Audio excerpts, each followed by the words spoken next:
11ویں شریف کے متعلق پہلے یہ سمجھ لیں کہ 11ویں شریف کہتے کس کو ہیں۔ یہ سال ثواب کا ایک ذریعہ ہے، جس طرح کل، چلیسواں، ساتہ وغیرہ، دوسرا، تیسرا، سوواں، چلیسواں وغیرہ کیا جاتا ہے۔ اس طرح سال ثواب کا ایک ذریعہ جو ہے وہ 11ویں شریف بھی ہے۔ 11ویں شریف سال ثواب کرنے کا ایک ذریعہ ہے، جس کو 11ویں شریف کہا جاتا ہے۔ شیخ عبدالحق محدث دہلوی علیہ رحمہ وہ فرماتے ہیں کہ ربیع الاخر کی 11 تاریخ کو، چاند کی 11 تاریخ کو شیخ عبدالقادر جیلانی حضور غوث پاک علیہ رحمہ کا وصال ہوا۔ اسی نسبت کی وجہ سے ہر مہینے کو آپ کے مریدین، آپ کے عقیدت مند، آپ کو چاہنے والے آپ کی سال ثواب کے لیے ختم شریف دلواتے ہیں۔ اس کو 11ویں شریف کہا جاتا ہے۔ اب اس کا ثبوت قرآن پاک سے سال ثواب کا ثبوت سورۃ حشر میں ہے۔ اللہ رب العالمین نے ارشاد فرمایا والذین جاءوا من بعدہم ربنا اغفر لنا ولاخواننا الذین سبقونا بالایمان۔ فرمایا کہ وہ لوگ جو بعد میں آئے وہ اللہ رب العالمین کی بارگاہ میں یہ دعا کرتے ہیں، اے ہمارے رب، ہمارے ان مسلمان بھائیوں کو بخش دے جو ہم سے پہلے ایمان لائے۔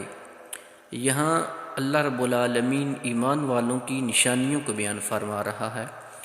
تو ایمان والوں کی نشانیوں میں سے ایک نشانی یہ ہوئی کہ اللہ رب العالمین خود نشانیاں بیان فرما رہا ہے کہ ایمان والوں کی ایک نشانی یہ ہوئی کہ وہ اپنے پہلے گزرے ہوئے مسلمان بھائیوں کے لیے مغفرت کی دعا کرتے ہیں۔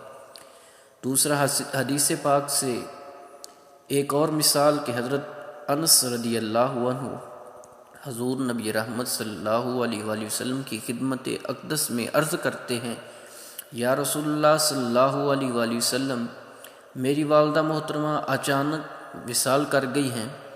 میرا یہ دل کہتا ہے کہ وہ اگر زندہ ہوتی، اگر وہ ان کو بیماری لاحق ہوتی، کچھ عرصہ ایسے پڑی رہتی، پھر وہ فوت ہوتی، اچانک فوت نہ ہوتی، تو وہ مجھے صدقہ خیرات کا جو ہے وہ حکم دیتی، صدقہ خیرات وہ اپنے لیے کرواتی، لیکن یا رسول اللہ ان کی موت جو ہے وہ اچانک ہوئی ہے۔ اگر میں ان کے لیے کوئی صدقہ خیرات کروں گا کہ اللہ رب العالمین کی طرف سے اس کو اس کا ثواب، اس کا اجر پہنچے گا؟ حضور نبی رحمت صلی اللہ علیہ وآلہ وسلم نے فرمایا کہ ہاں ضرور پہنچے گا۔ پھر انہوں نے اپنی والدہ کے نام سے ان کے سال ثواب کے لیے ایک کنواں جو ہے وہ کھدوایا۔ اس کنویں کا نام پھر یہی رکھا گیا کہ یہ کنواں حضرت سعد رضی اللہ عنہ کی والدہ کا کنواں ہے۔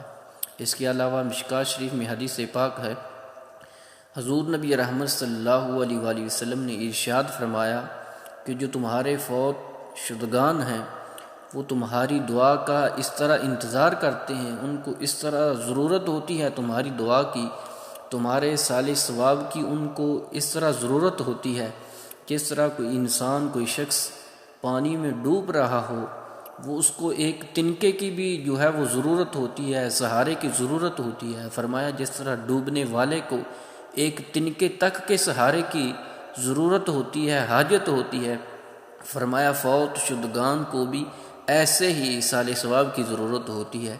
وہ دیکھتے ہیں کہ ہمارے پیچھے جو رہ گئے ہیں ہمارے بھائی، کسی کا کوئی بیٹا، کسی کا کوئی باپ، کسی کے کوئی اور دوست رشتہ دار، وہ ان کی دعا کا اس طرح انتظار کرتے ہیں کہ وہ ہمارے عزیز و اقربا ہم پر جو ہے وہ کیسے سال ثواب کرتے ہیں، کیسے ہم کو ثواب پہنچاتے ہیں۔ یہ 11ویں شریف بھی ایسا ہی ہے۔ یہ حضور غوث پاک علیہ رحمہ کو اس کا ثواب جو ہے وہ ایصال کیا جاتا ہے۔ اس میں ہوتا کیا ہے؟ تو سب سے پہلے تلاوت قرآن پاک ہوتی ہے، اس کے بعد نعت شریف پڑھی جاتی ہے۔ نعت شریف کا ثبوت بھی حدیث پاک سے ملتا ہے۔ مشکوٰۃ شریف کی حدیث ہے، حضور نبی رحمت صلی اللہ علیہ وآلہ وسلم حضرت حسان بن ثابت رضی اللہ عنہ کے لیے مسجد نبوی میں ممبر لگایا کرتے تھے، اور ممبر پر کھڑے ہو کے حضرت حسان بن ثابت حضور نبی رحمت صلی اللہ علیہ وآلہ وسلم کی نعت پڑھا کرتے تھے۔ اس کے بعد کیا ہوتا ہے کہ اسی 11ویں شریف کی محفل میں حضور نبی رحمت صلی اللہ علیہ وآلہ وسلم کی سیرت کو بیان کیا جاتا ہے، آپ کے فضائل و کمالات کو بیان کیا جاتا ہے، یا حضور غوث پاک علیہ رحمہ کے مناقب کو بیان کیا جاتا ہے، اس میں کوئی ایسی چیز غلط نہیں ہے جس پر کوئی اعتراض کیا جائے، یا کوئی ایسی چیز نہیں ہے اس مجلس میں یا اس محفل میں، 11ویں شریف کی محفل میں، جس سے اسلام نے منع کیا ہو، جس پر کوئی منع وارد ہوئی ہو۔